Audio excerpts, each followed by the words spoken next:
शुभम दोस्तों, आप सबका एक बार फिर से स्वागत है हमारी क्लास में। दोस्तों आज हम डिस्कस करने वाले हैं 10 most important questions of pharmaceutical jurisprudence. Diploma in pharmacy के सेकेंड ईयर का आपका एक सब्जेक्ट है बेसिक न्याय शास्त्र या फार्मास्यूटिकल जूरिस्प्रूडेंस। तो इसके 10 सबसे इंपॉर्टेंट क्वेश्चंस को आज हम यहाँ पर डिस्कस करेंगे, जिनका एग्जाम में बहुत ही हाई रेपिटेशन रेट है। ये क्वेश्चंस बैक टू बैक या आपके अल्टरनेट ईयर पर पूछे जरूर जाते हैं। दोस्तों ये मैं बिल्कुल नहीं कह रहा हूँ आपसे कि केवल आपको यही क्वेश्चंस पढ़ना है, जो मैं बता रहा हूँ आपको वही पढ़ना है। आप जो कुछ पढ़ना चाहते हैं एडिशनल आप पढ़ सकते हैं, लेकिन इन क्वेश्चंस के लिए थोड़ा सा स्पेशल ट्रीटमेंट चाहता हूं आपसे कि आप इनको थोड़ा सा ज्यादा ध्यान दें, क्योंकि ये आपको अच्छे मार्क्स दिलाने में, आपको पास करवाने में बहुत ज्यादा मदद करेंगे। ओके, तो बिना किसी देरी के स्टार्ट करते हैं। तो पहला क्वेश्चन है आपका शॉर्ट नोट लिखना है। ओके, तो पहला है आपको DTAB, drug technical advisory board. इसमें क्या लिखेंगे आप? आपके जितने मेंबर्स होते हैं, इसका गठन कैसे होता है, कितने साल के लिए होता है, इन सब के बारे में लिखना है। दूसरा पार्ट है आपका discuss the origin and nature of pharmaceutical legislation of India.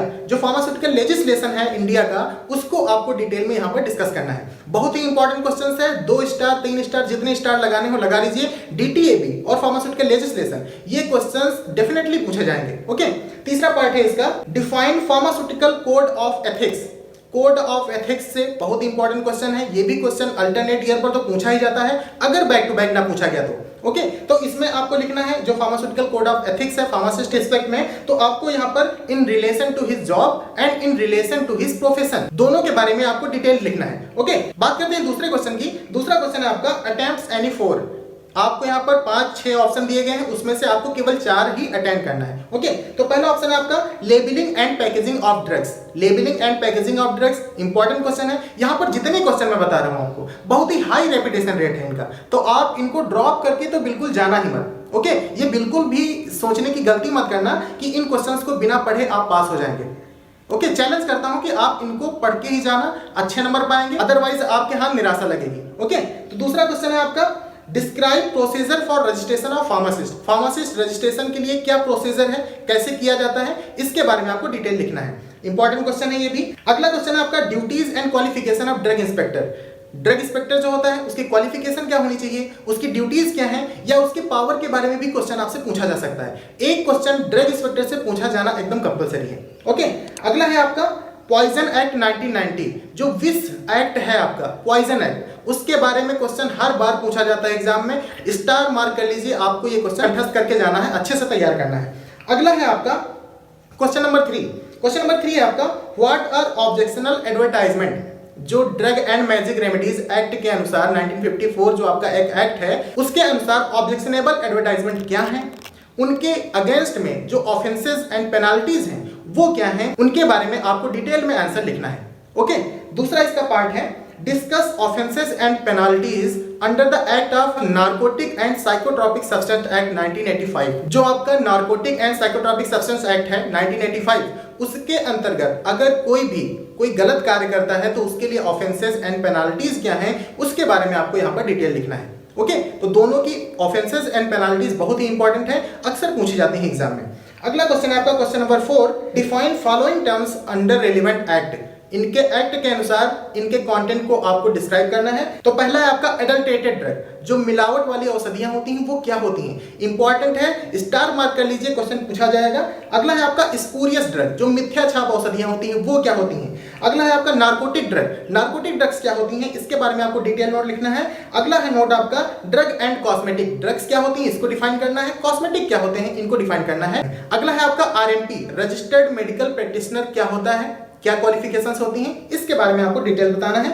अगला है क्वेश्चन नंबर 5। तो क्वेश्चन नंबर 5 का पहला पार्ट है आपका write down the procedure for bonded manufacturing. आपकी 2 तरह की लैब होती हैं, एक बॉन्डेड एक नॉन बॉन्डेड, जो स्पिरिट के केस में बता रहा हूं आपको। तो बॉन्डेड मैन्युफैक्चरिंग के लिए क्या क्या प्रोसीजर्स होते हैं, कैसे हम स्पिरिट प्राप्त कर सकते हैं, उसके लिए आपको डिटेल्ड यहाँ पर नोट प्रोवाइड करना है। ओके, इसका दूसरा पार्ट है right a note on wholesale of drug.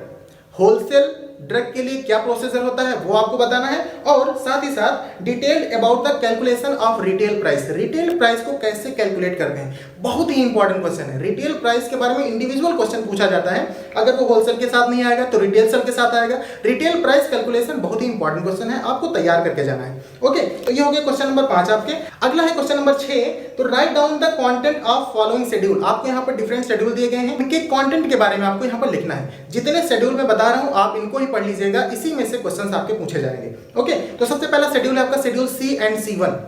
इसमें क्या होता है, बायोलॉजिकल एंड स्पेशल प्रोडक्ट्स होते हैं, other biological and special products आपके C1 में होते हैं। तो ये सारी चीजें आपको लिखना है, विद एग्जांपल आप तैयार करिए तो वो बढ़िया इंपैक्ट पड़ेगा एग्जामिनर के ऊपर और आपके नंबर वहीं से बढ़ना स्टार्ट हो जाते हैं। अगला है आपका शेड्यूल एक्स। तो शेड्यूल एक्स में क्या होता है, नार्कोटिक एंड साइकोट्रोपिक सब्सटेंस जितने भी होते हैं उनकी सारी लिस्ट होती है शेड्यूल एक्स में। ओके, अगला है आपका schedule H. Schedule H, schedule J, schedule G, schedule M, schedule P and schedule F, जितने शेड्यूल मैंने आपको बताए हैं आपको उनके बारे में डिटेल स्टडी करना है। ओके, अगला क्वेश्चन है क्वेश्चन नंबर 7। यहां पर भी आपको शॉर्ट नोट प्रोवाइड करना है। तो इसका पहला पार्ट है आपका discuss the provision of MTP act 1971। MTP मतलब medical termination of pregnancy. Medical termination of pregnancy 1971, इसमें आपको डिस्कस करना है कि प्रोसीजर्स क्या होते हैं, क्या क्या रिक्वायरमेंट्स होती हैं, प्लेस के लिए कौन कौन से रिक्वायरमेंट्स होती हैं, कौन कौन से अप्रूवल लेने पड़ते हैं अगर प्रेगनेंसी को टर्मिनेट करना है, एबॉर्शन करना है। ओके, तो वहां पर कौन कौन सी रिक्वायरमेंट होती हैं, इनके सबके बारे में आपको डिटेल तैयार करना है। Medical termination of pregnancy 1971 act बहुत इंपॉर्टेंट है। शॉर्ट नोट आता है, डिटेल्ड नोट आता है, तो आपको इसको अच्छे से कंठस्थ करना है। अगला क्वेश्चन है labelling and packaging of drugs.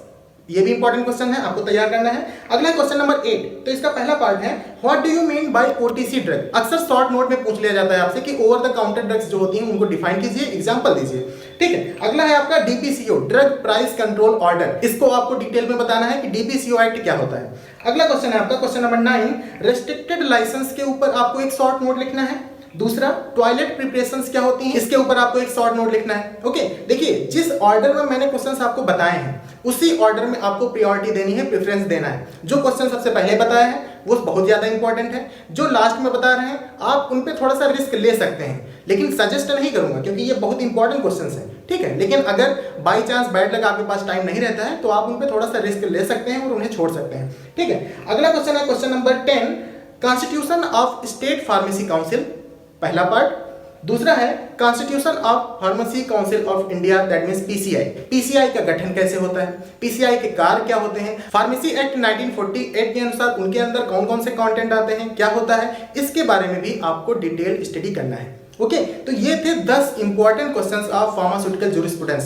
दोस्तों अगर आपको ये क्वेश्चन 5 केवल चाहिए, दैट मींस जिस तरह से आपके पेपर आते हैं, तो आप आरडी प्रेडिक्शन पेपर को परचेज कर लीजिए क्योंकि उनकी जो एक्यूरेसी है वो बहुत ही अच्छी होती है। तो आप उसे परचेज करके अपनी स्टडी कर सकते हैं और definitely it will be beneficial for you. तो दोस्तों ये था all about the 10 most important questions of pharmaceutical jurisprudence. अगर आपको इनसे रिलेटेड कोई भी प्रॉब्लम है, कोई भी चीज आपको समझ में नहीं आ रही है, तो आप हमें कॉन्टेक्ट कर सकते हैं। आप व्हाट्सएप मैसेज के माध्यम से या फिर कमेंट सेक्शन में आप कमेंट कर सकते हैं, वी विल डेफिनेटली रिस्पॉन्स। दोस्तों एक इन्फॉर्मेशन आपके साथ और शेयर करना चाहूंगा, फार्मासिस्ट एग्जाम प्रिपरेशन के बैच हमारे स्टार्ट होने वाले हैं, तो अगर आप एडमिशन लेना चाहते हैं तो आप एडमिशन ले सकते हैं। बाकी की अगर कोई हेल्प चाहिए तो आप कमेंट सेक्शन में कमेंट कर सकते हैं।